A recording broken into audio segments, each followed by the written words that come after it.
Buenas tardes, mis hermanos. Vamos a seguir con nuestro estudio en el contexto histórico del Nuevo Testamento. Estamos tratando de hacer varias cosas. Primero queremos tener ese contexto histórico y cultural para iluminar varias de las costumbres y el contexto histórico y cultural del Nuevo Testamento. También queremos tratar de como construir ese puente para unir los dos testamentos, notando que hay 400 a 500 años entre el Antiguo Testamento y el Nuevo Testamento. Y queremos como preguntar, ¿cómo es que podemos terminar el Antiguo Testamento bajo el Imperio Persa y abrir el Nuevo Testamento bajo el Imperio Romano? ¿Qué pasó ahí? ¿Cuáles son los eventos claves que llevaron al mundo, llevaron a la cultura de Palestina al lugar en que Cristo viene y el Nuevo Testamento se escribe? Entonces hemos estudiado hasta este punto como el imperio de los persas, el imperio de los griegos, el tiempo de los macabeos y la dinastía asmonea de Palestina. Y también hemos llegado hasta el tiempo en que Pompeyo llega a Israel en 63 y viene y trae el control y el dominio romano sobre um, ese, ese terreno de Palestina o Israel. Entonces, para como resumir un poco la influencia de Roma en ese tiempo, antes de ir a la vida de Herodes y sus sucesores, y vamos a llegar hasta um, acerca de 135 en la historia de Palestina. En primer lugar, Julio César, a quien se había decretado como el emperador, el primer emperador, aunque hay debates si él fue el primero o si Augusto, y en el sentido legítimo y más completo, Augusto sí fue el primer emperador. Pero Julio César tomó ese título sobre sí en 44 y él también nombró a Antípatro de Idumea como etnarca de Judea debido a su alianza con Julio en su lucha contra Egipto. Entonces fue como un tipo de favor político, como recompensa de su alianza, su ayuda en su lucha contra las fuerzas de Egipto, para tomar el control de Egipto también. Entonces, Antípatro tenía algunas cosas útiles en estratégicos. En primer lugar, él era de esa región, él conocía la región, conocía más la cultura judía. No era judío y por eso era más dispuesto a hacer una alianza y un tratado con los romanos. Y era alguien que los romanos podían controlar, pero al mismo tiempo él conocía mejor la cultura judía para poder conocer a ellos y conocer y ayudar a Roma a manejar esa relación bien. El pueblo trata de establecer a Antígono el segundo, quien fue el hijo de Aristóbulo, como rey con la ayuda de los partos en vez de Antípatro. Entonces lo que pasa es, los judíos siempre quieren tener un rey asmoneo, quieren un líder de los asmoneos, yendo desde los macabeos. Entonces ellos buscan tener ese hijo de Aristóbulo y buscan poner a Antígono como el líder, como el etnarca. Etnarca es otro nombre de rey, aunque con como un poco de menos autoridad y no tiene un dominio propio, sino es alguien que es un líder de un pueblo, de una etnicidad. Entonces, ellos buscan a los partos, quienes estaban al oriente de Israel, como en Arabia, buscando su ayuda para poner a su propio rey en su lugar. En 40 antes de Cristo, Antígono y la alianza parta matan a Fasael y Antípatro y quita a Juan Hircano el segundo de su sacerdocio, porque Antígono le muerde la oreja de Juan Hircano.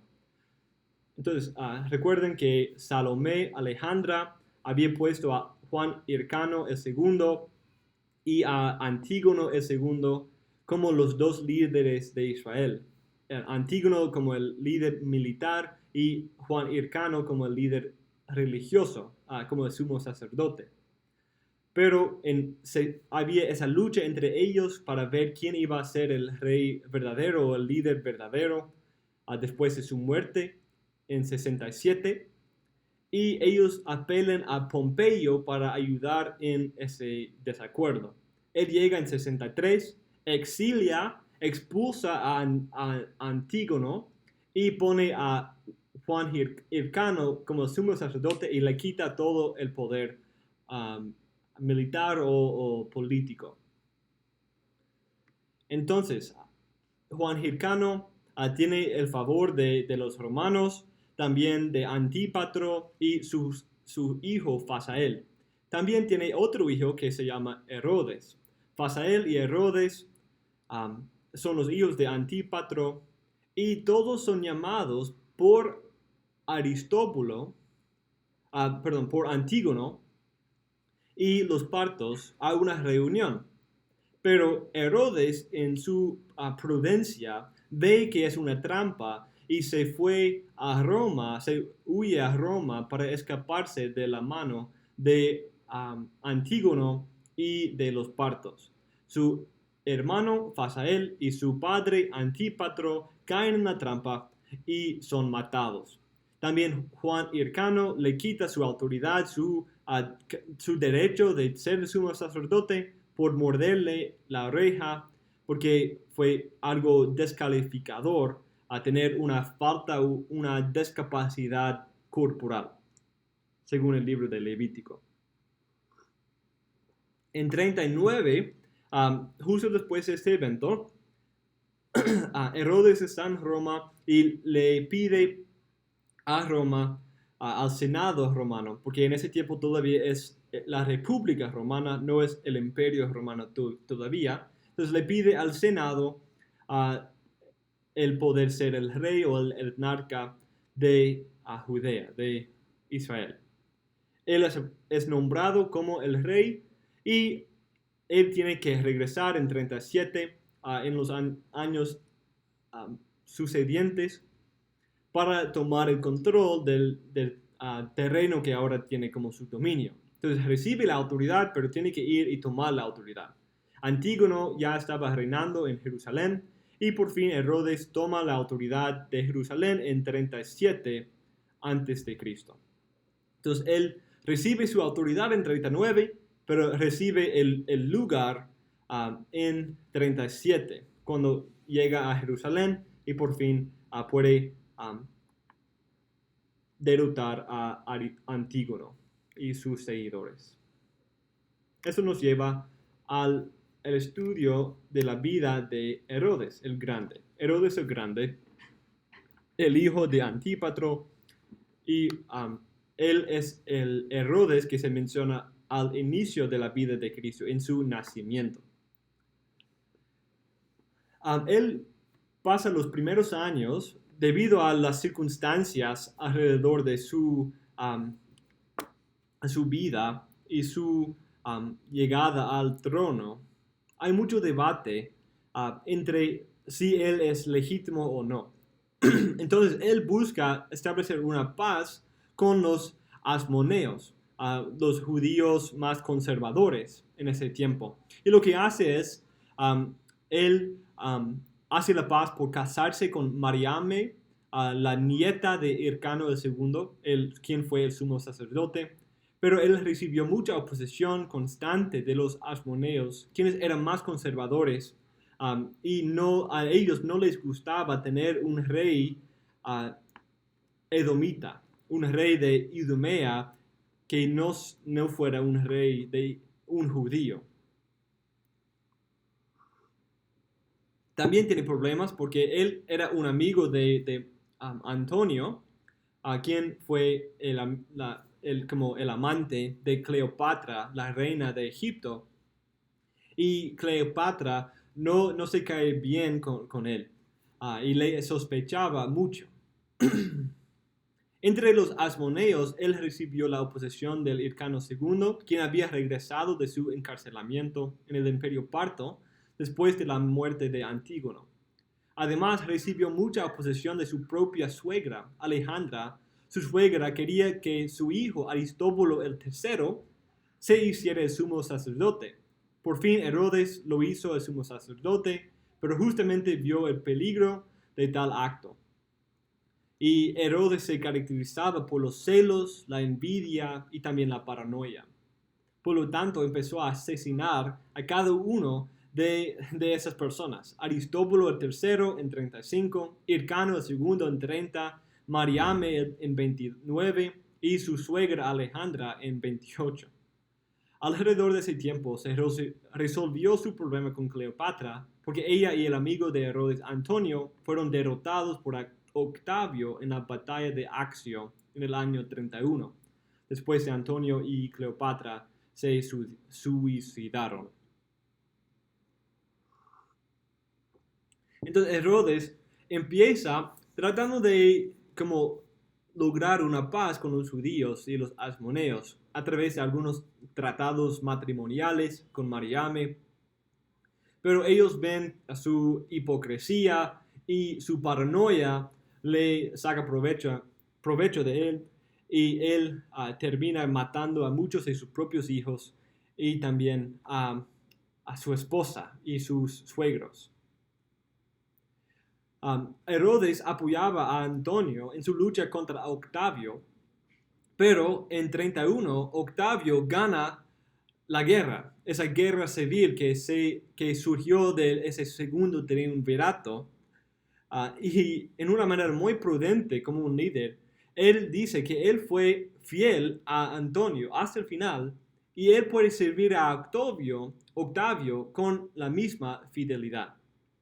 Y en esa manera él manifiesta su propia prudencia diplomática para preservar su propio reino y su propia autoridad. En vez de verse como una amenaza, le dice a Octavio que sí fue un amigo fiel de Antonio, pero puede ser tan fiel al nuevo líder. Entonces Octavio lo confirma como rey de Israel en el 30 a.C. y el próximo año escuchó unos rumores de su esposa inocente, Mariame, y la ejecutó. Los dos hijos de Mariame, Alejandro y Aristóbulo IV, lo odiaban y nunca se reconciliaron con el resto de la familia. Por eso fueron asesinados en el 7 a.C. Antípatro, el hijo de su primera esposa Doris, fue ejecutado 5 días antes de su muerte en el año 4 a.C. Y en Roma se decía que era mejor ser el cerdo de Herodes que ser su hijo. Y es como un juego de palabras, porque hus es la palabra griega de cerdo y huios es la palabra griega de hijo. Entonces es mejor ser su hus que su huios. Y eso es algo que Octavio decía acerca de Herodes, y es definitivamente la verdad. Y debido a ese carácter de paranoia, de celos, de envidia, de sospecho, aunque no hay evidencia externa de la Biblia de cómo él mató a los niños, a los bebés de Belén, es algo que cabe muy bien con su carácter que vemos en las otras partes de su reino. Entonces es algo muy posible. De hecho, nosotros creemos que debido a ser la palabra de Dios es algo que sí ocurrió, pero cabe muy bien con lo que vemos de él en el resto de su vida y su reino. A pesar de su personalidad tempestuosa, era responsable de muchos proyectos económicos también. Quería el placer de todos y mantuvo relaciones buenas con Roma e hizo ofrecimientos a otros pueblos también. Fundó muchas ciudades importantes como Cesarea Marítima, Sebastia, lo cual fue la capital del reino al norte por un buen tiempo y antes se llamaba Samaria, en el 25, y muchos edificios y fortalezas de todo el país. Un proyecto muy importante que él empezó es la restauración del templo que él empezó en el año 19 antes de Cristo, 19 o 20 antes de Cristo. Este proyecto finalmente terminó en el 66 después de Cristo, solo 4 años antes de su propia destrucción. Entonces, empieza y por como 80 años están restaurando el templo. Y 4 años después de terminar su restauración, el templo es destruido por los romanos. También él construye el puerto muy importante en el mar Mediterráneo, que se llama la Cesarea Marítima o Cesarea Marítima. Cesarea Marítima. Y él empezó a construir ese puerto importante en 22 después de Cristo. Y llegó a ser el hogar del palacio real de él, y también Pablo estuvo preso ahí cuando testificó ante Agripa, Félix y Festo. Y aquí en la diapositiva tengo algunas fotos que yo pude tomar cuando visité este lugar de Cesarea Marítima. Aquí es como se ve, hay una península que sale en el agua, parte del puerto, y esa es una foto de allí en esa parte de aquí, es donde tienen como las carreras de los caballos y todo eso. Aquí son los muros de la ciudad. Otra vez, donde se tienen las carreras y los juegos. Algunas viviendas, casas y también como algunas bañerías. Aquí estamos en el lugar donde tienen las carreras de los caballos y los gladiadores. Aquí es una bañería.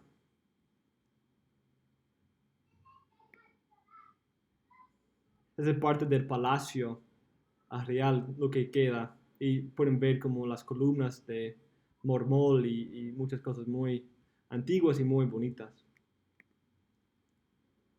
Algunas viviendas, quizás siervos o familiares.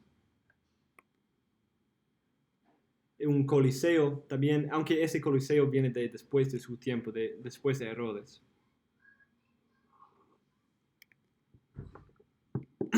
Eso nos lleva a una consideración de sus sucesores. Herodes muere en 4 antes de Cristo, de una enfermedad muy dolorosa. Y él se dio a 3 de sus hijos, como él divide su reino entre esos 3 hijos. Arquelao recibió el título de etnarca, el título mayor de los 3. Y reinó sobre Idumea, Judea y Samaria. Toda esa parte. Idumea, Judea y Samaria, como la parte central, el corazón del país. Antipas reinó sobre Galilea y Perea como tetrarca. Tetrarca significa el líder de un cuarto, el líder de un cuarto de un terreno o un pueblo. Aunque son 3, no significa que son 4, sino significa una porción. Llegó a significar solo líder de una porción. Y aquí hay Galilea, aquí, y Perea, aquí, como la parte transjordania. Y Filipo, el tercer hijo, reinó sobre Iturea y Traconítida, como tetrarca también. Y esa es Iturea, y aquí al lado es Traconítida. Decápolis es una porción que se menciona en los evangelios y es unas 10 ciudades establecidas por Pompeyo en ese tiempo en que él estuvo en Palestina, y es un pueblo, unas ciudades dedicadas para los gentiles, para los romanos. Arquelao fue nombrado el etnarca de Palestina después de la muerte de su padre, con la posibilidad de ser el rey después de un tiempo de prueba. Y él gobernó sobre 3 regiones al sur: Idumea, Judea y Samaria. Pero los judíos lo odiaban mucho, y había muchas rebeliones.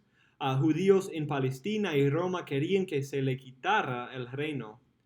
Lo odiaban tanto que preferían al gobierno romano que al reino de Arquelao.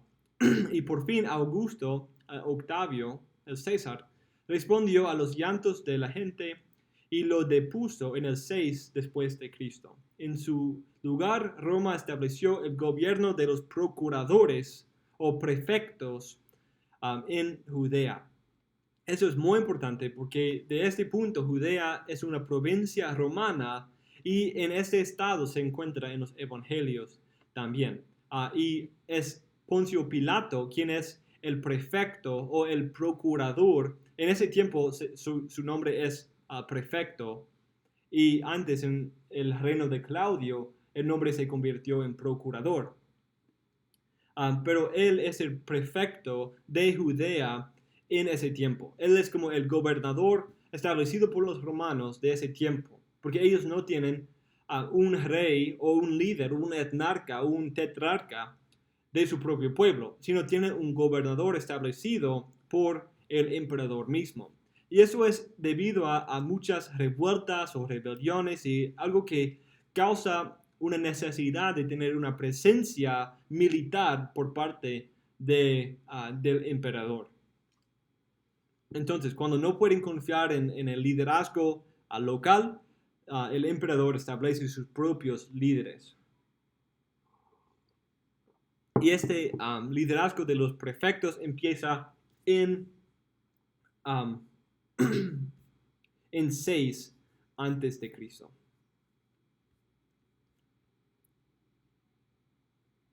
Y vamos a considerar a ellos en un minuto.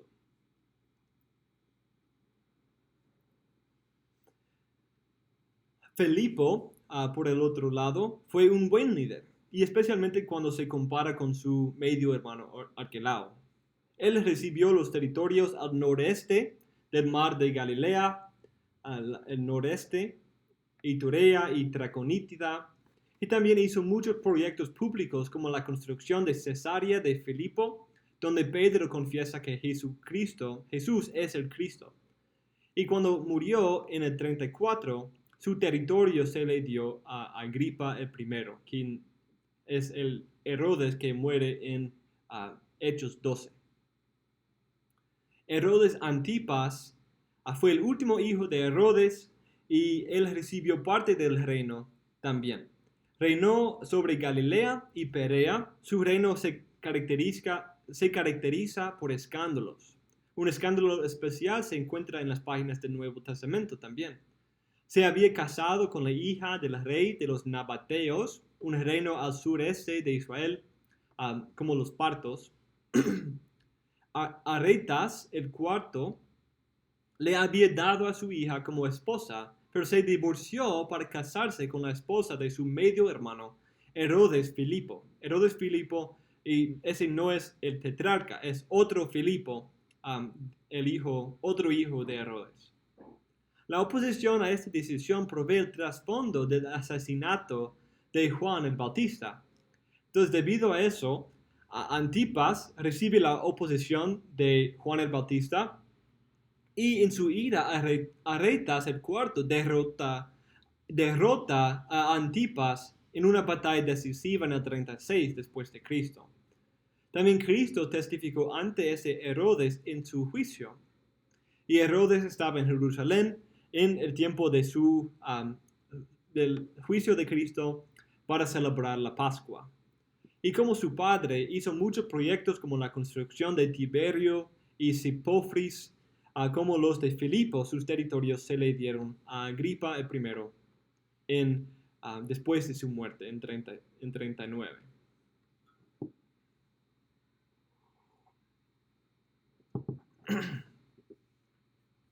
Y consideramos un aspecto interesante. Pensemos como un historiador. Claramente es un poco difícil pensar de estas ideas en contra de los hechos históricos y pensar de lo que hubiera pasado. Pero pensemos un poco en lo que sería diferente acerca de la historia del Nuevo Testamento si Herodes el Grande hubiera caído en la misma trampa puesta por Antígono en 40 antes de Cristo, la misma trampa en que se cayeron su padre y su hermano. Si él hubiera muerto en 40, en vez de ir y recibir el poder de Roma, ¿cómo sería diferente la historia de la Biblia, del Nuevo Testamento? No tendríamos quizás la historia de la matanza de los niños y los hijos de Belén. El templo sería diferente, quizás no hubiera sido esa restauración del templo, el templo en que Cristo hubiera estado, habría sido diferente. También muchas otras consideraciones que podemos tener en cuenta. La familia Herodes tiene un lugar importante. Hay algunos amigos y familiares de Herodes que tratan de acusarle y cuestionarle a Jesús en los evangelios. También es ante él que Juan el Bautista, su hijo, muere. Quizás su vida habría terminado de una manera bien diferente. Entonces, hay muchas maneras en que esa familia tiene un rol importante en la historia del Nuevo Testamento. Entonces, es bien interesante pensar de eso y pensar de lo que hubiera cambiado acerca de la historia del Nuevo Testamento si Herodes hubiera caído en esa misma trampa. Entonces, eso es bien interesante y nos ilumina un poco la importancia de este contexto histórico. Porque hay muchas cosas que Dios diseñó para contribuir al establecimiento del mundo para ser exactamente el tiempo perfecto para la venida de su Hijo. Ahora consideremos los procuradores romanos. Como dije, Arquelao fue como el mayor hijo de Herodes. Y él recibe el poder de Judea, Galilea y Idumea, las partes más importantes, quizás, de esa región. Y esos prefectos, después de su fracaso y su rechazo por los judíos, Roma establece su propio tipo de gobierno en Judea y Galilea, no Galilea, sino de Samaria, Judea e Idumea. Y ellos empiezan en 6 después de Cristo. Entonces casi toda la vida de Jesús, solo cuando él tenía quizás unos 10 años, 9, 10 años. Y ellos mantienen su autoridad, esos prefectos o procuradores, mantienen su autoridad hasta la destrucción de Jerusalén, con una intermisión pequeña en 41 a 42 bajo el rey Agripa I. El más famoso de los procuradores claramente fue el Poncio Pilato. Y él fue el procurador de 26 a 36. En el reino de Augusto cambiaba el prefecto de Judea cada 2 años, pero Tiberio los dejaba gobernar por más años, por más tiempo. Pilato tuvo la ayuda de la guardia pretoriana Sejano, quien es como el líder de los guardaespaldas del emperador, alguien muy importante, y un amigo íntimo del emperador. Era un antisemítico también, ese Sejano. Y esa actitud se transmitió a Pilato hasta su muerte en 31, probablemente antes de la muerte de Jesús. Pilato no pudo procurar el favor de los judíos. Él a veces trataba de hacer algunas cosas para como ganar su favor y su aprobación, pero siempre hacía otras cosas que provocaban su ira. Intentó poner una bandera con la imagen de Tiberio en Jerusalén, lo cual enojó a los judíos ortodoxos. También él usó el dinero del templo para construir un acueducto hacia Jerusalén, para llevar agua a la ciudad. En los evangelios se ve que no tenía una buena relación con Antipas tampoco, tal vez debido al asesinato de algunos galileos que estaban en Judea. En esa misma ocasión, ese es el relato de Lucas 13, en esa misma ocasión había allí algunos que le contaron acerca de los galileos cuya sangre Pilato había mezclado con la de sus sacrificios. Entonces hay como, quizás eso es parte de ese conflicto entre Antipas y Pilato, debido a que él había matado a algunos de los que provienen de la región y el dominio de Antipas. Pero al crucificar a Jesús, los dos se reconciliaron, según Lucas 23. Y se pusieron de acuerdo en matar a Cristo y por alguna razón le dio la oportunidad de reconciliar sus diferencias. Pilato fue llamado por Tiberio a venir a Roma, pero para el beneficio de Pilato, Tiberio murió antes de su llegada. Otros procuradores famosos en esta historia son Antonio Félix y Porcio Festo. Félix y Festo son los dos prefectos que Pablo tiene que dar cuenta y rendir una cuenta delante de ellos. En su juicio antes de ir a Roma, cuando él hace esa apelación al emperador, él está delante de esos procuradores romanos para escuchar su caso. Entonces ellos también tienen un rol que desempeñar en el Nuevo Testamento. El último procurador que quiero destacar es Gacio Floro. Gacio Floro, quien fue el último de esos procuradores, desde 64 hasta 66. Él no se ve en el Nuevo Testamento, pero es muy importante en la historia de los judíos porque él provoca a los judíos, los celotas y otros a rebelarse, lo cual condujo a la guerra judía. Él era bien provocador de los judíos y les causaba muchos problemas y mucha persecución, lo cual era algo que provocó a los celotas a seguir su lucha y su rebelión contra los romanos y termina en la destrucción de Israel. Hay un hecho arqueológico bien interesante que hemos encontrado esta inscripción que habla de Poncio Pilato. Ese es un ejemplo de que había mucho debate sobre la existencia de Pilato porque no había evidencia fuera de las escrituras sobre su existencia.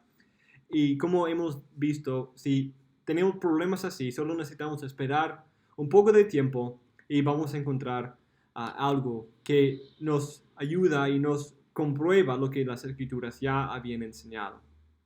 Entonces, eso es lo que encontramos aquí también. Quizás pueden notar, aquí hay la I, B, E, R, I, E.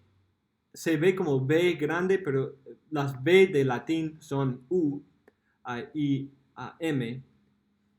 Y en esencia dice Tiberium Pontius Pilatus Praefectus Iudaea Aia fecit dedicavit. Es un don para el emperador Tiberio de Poncio Pilato, el prefecto de Judea. Y pueden notar aquí en esta versión he como trazado las líneas de lo que yo pude ver en esta foto. Hay más que se pueden ver aquí en una foto más con una resolución más alta, pero en esta foto solo podía marcar esas letras. Iberium, us Pilatus, us Iuda. Entonces eso es algo interesante y una un aspecto arqueológico que también es importante para comunicar un poco acerca de esa historia.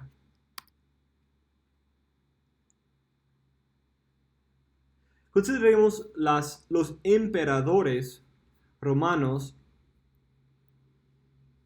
también.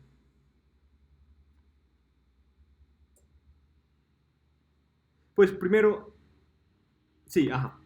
Aquí tenemos como una lista de los emperadores romanos. Vamos a considerarlos un poco más detalle en la próxima clase. Pero aquí encontramos algunos de los líderes claves en esta historia. Tenemos Julio César, uno de quizás el primero o como esa figura, personaje transicional en esa historia. Augusto Octavio, quien da ese inicio a la Pax Romana, ese tiempo de paz y tranquilidad que abre más puertas para viajar, para visitar otras partes, para economía entre varias partes del país. Quitan muchos de los piratas y otras que causaban mucho daño y peligro a viajar. Y él proveyó mucha estabilidad al imperio romano. Y en ese tiempo era un imperio bien vasto. Y también tenemos a Tiberio, quien es el emperador al tiempo de la vida y ministerio de Cristo. Aunque en el tiempo de Augusto, Cristo nace, pero realmente la mayoría de su vida contada en los evangelios viene bajo el emperador de Tiberio. Calígula, Claudio y Nerón, todos tienen un rol en el Nuevo Testamento y en el contexto de la historia del Nuevo Testamento. Y también Domiciano, aunque es discutido, es probablemente el emperador en el tiempo de Juan, cuando él escribió su evangelio y el libro de Apocalipsis.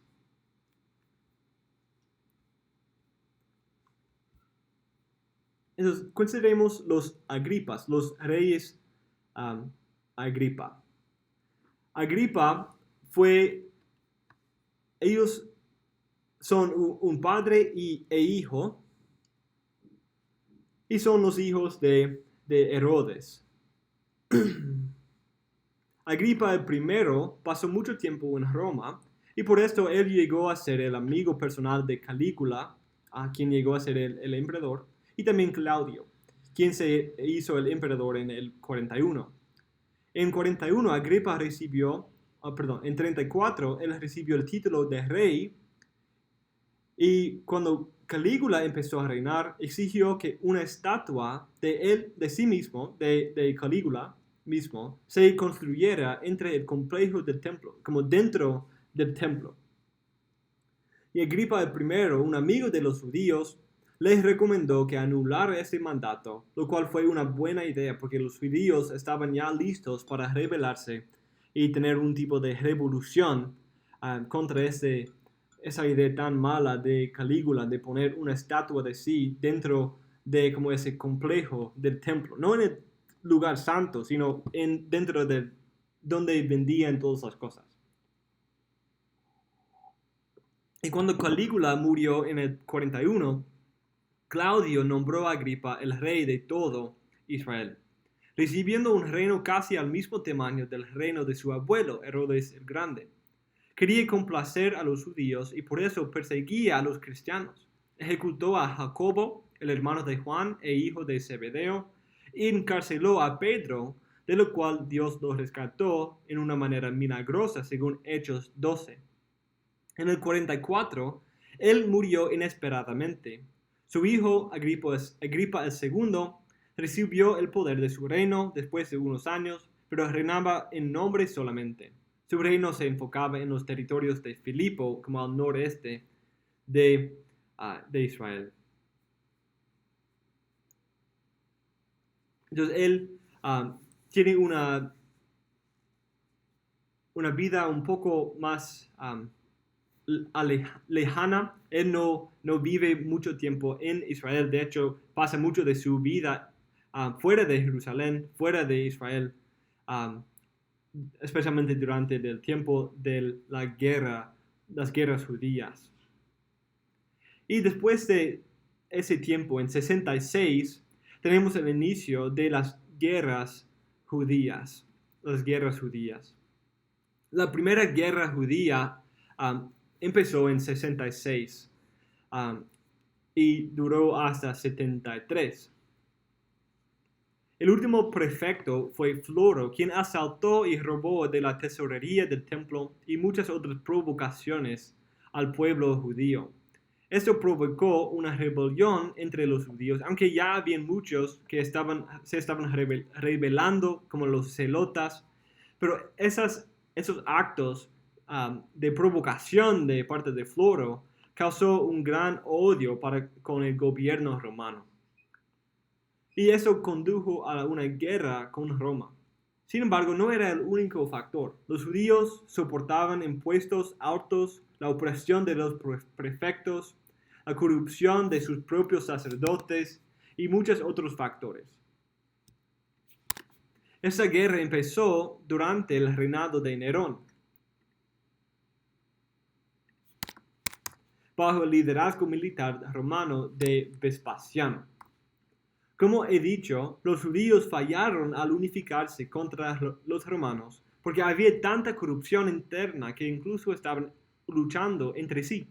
Entonces no tenían un enemigo en común porque a veces el enemigo era sus propios compatriotas. Eso lo hizo fácil para las fuerzas romanas a derrotar a esta rebelión. En el 66 después de Cristo, los judíos habían capturado una fortaleza romana excelente en el desierto llamado Masada. Pero antes del verano del 69, solo les quedaban Jerusalén, Herodio y esta fortaleza Masada. Mientras tanto, Nerón se suicida en Roma, lo cual condujo a que Vespasiano postergara su conquista de Jerusalén en el año 69. Tito, quien fue su hijo, el hijo de Vespasiano, resumió la conquista y destruyó la ciudad de Jerusalén en 70 después de Cristo. La entrada en los muros de la ciudad duró 4 meses, pero por fin los romanos entraron y destruyeron todo, incluso el templo. Mucha de la gente fue asesinada, crucificada, vendida a la esclavitud. Todo esto ocurrió según la profecía de Cristo 40 años antes en Mateo 24 y también los otros evangelios sinópticos cuando él profetiza que todo el templo y la ciudad de Jerusalén va a ser destruida por su rechazo de Cristo y su desobediencia a la ley de Dios. Un historiador importante acerca de esa guerra judía es el historiador Josefo, quien era un contemporáneo con el apóstol Pablo y los apóstoles. Él nació alrededor del tiempo de la muerte de Cristo y él vivió en ese tiempo de la guerra judía. De hecho, él fue como un general, pero él es capturado en 67 y él llega a ser como el historiador oficial de Vespasiano y de Tito para registrar la historia de esta guerra.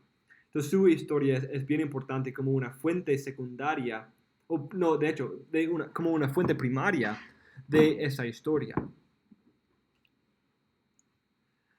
Y cuando analizamos el contexto cultural judío, vamos a analizar un poco más el significado de ese evento para su cultura.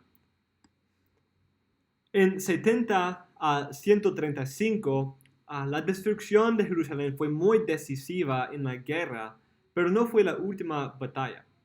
Esa ocurrió en el 73, cuando las fuerzas romanas entraron en la fortaleza desierta de Masada. Los judíos que se quedaban en la fortaleza tenían un compromiso de suicidio, es decir, en vez de ser ejecutados o crucificados por los romanos, prometieron matar a sus propias familias y luego a sí mismos. Entonces fue una historia muy triste, muy triste. Unas décadas después, los judíos se volvieron a rebelar bajo el emperador Adriano. Alguien que se presentaba como un Cristo, una figura mesiánica llamado Bar Kokhba. Y él dirigió una rebelión contra los poderes romanos en Palestina.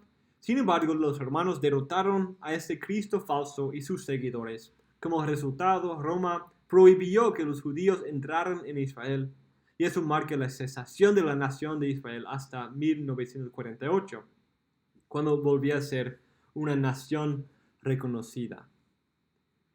Y antes de resumir y terminar esta clase, aquí tengo algunas fotos que yo tuve el privilegio de visitar Masada hace unos 10 años, y quiero mostrar algunas fotos que pude tomar. Entonces, aquí estamos en Masada. Masada es como una montaña. Aquí pueden verla. Masada está encima de esta montaña. Aquí está Masada. Entonces, fue un lugar muy estratégico de una perspectiva militar, porque era bien difícil tener acceso. Sin embargo, también era bien difícil como llevar recursos y otras cosas. Entonces, ese es desde arriba. Aquí esas marcan las campañas de los romanos que estuvieron en ese tiempo de 73. Esas son las viviendas encima de Masada.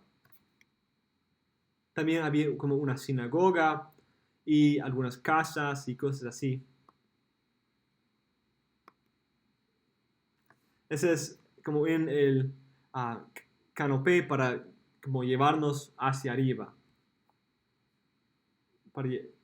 Ahí es como la entrada a la montaña. Entonces, resumamos un poco lo que hemos visto y algunas de las fechas claves.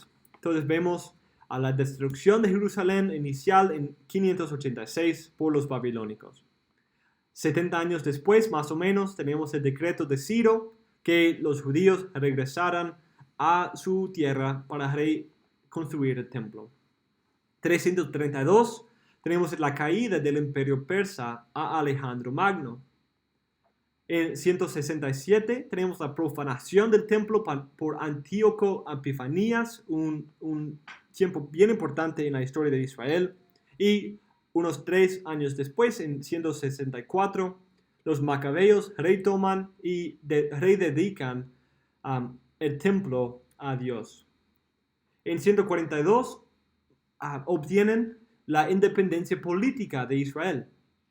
En 63 tenemos la conquista de Pompeyo, cuando toda Palestina llega a ser bajo la autoridad de los romanos.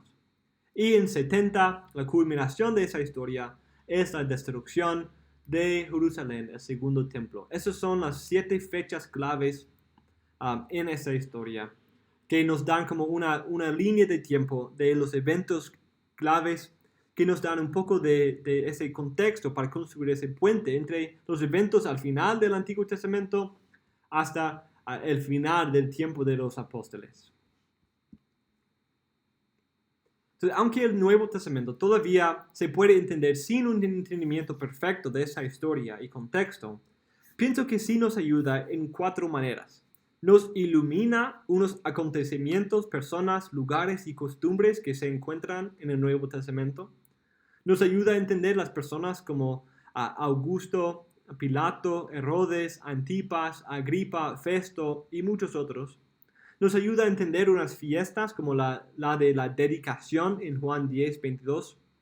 Nos ayuda a entender la historia de unos lugares como Jerusalén, Cesarea, Tiberio, etc., que aparecen en el Nuevo Testamento. Nos da un sentido de intimidad con el tiempo de Cristo y sus discípulos. Al entender la historia del tiempo, podemos meternos en su contexto mejor. Eso es importante porque queremos interpretar la Biblia en su contexto literario e histórico. En tercer lugar, nos ayuda a conectar los 2 testamentos y llenar el gran lapso de tiempo entre ellos. Entonces, ¿qué pasó entre el final de 2 Crónicas y Mateo 1. En cuarto lugar, nos muestra la maravillosa providencia de nuestro Dios en organizar y planificar perfectamente la venida de Cristo. Cristo vino en el tiempo perfecto, en la plenitud del tiempo.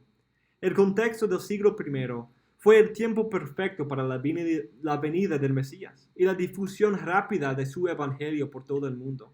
Con la seguridad del primer emperador, la cesación de muchas guerras, mejor comunicación entre las varias regiones del imperio, la libertad religiosa dada por el gobierno romano, el sentido de paz y renovación cultural, todo eso contribuía a la plenitud del tiempo que Gálatas 4:4 dice.